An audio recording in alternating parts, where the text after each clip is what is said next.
successo mai più per l'Inter di Leonardo dopo la difficilissima settimana appena trascorsa.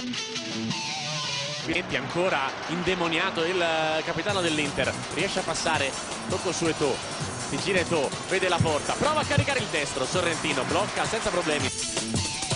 Maicon, va dentro Pazzini, la posizione regolare, Pazzini sul fondo!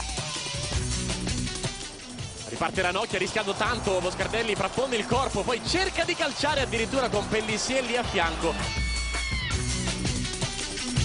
Si torna ancora da Pazzini che controlla, scarica il destro, ancora buono per Maicon, esterno della rete, esultano tutti a San Siro. Palla lunga per Terò che parte, posizione regolare alle spalle di Lucio, Terò in area di rigore, cerca il centro Constant, non riesce a trovare l'appuntamento col pallone. Maicon, cross basso dentro, Cambiasso, Sorrentino tocca, basta, Cambiasso con il destro e con deviazione fa 1-0 per l'Inter.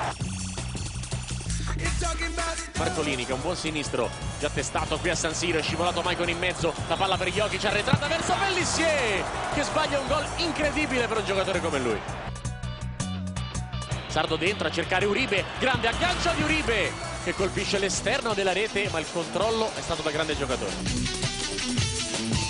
Punta Maicon, Zanetti porta via l'uomo al brasiliano, ancora Maicon per Snyder che calcia male, diventa un assist per Milito in area di rigore, Maicon!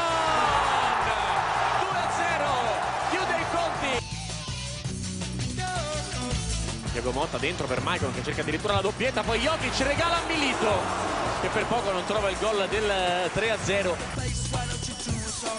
Snyder fa tutto il campo, serve Nagatomo, in area di rigore Nagatomo, Sorrentino dice di no.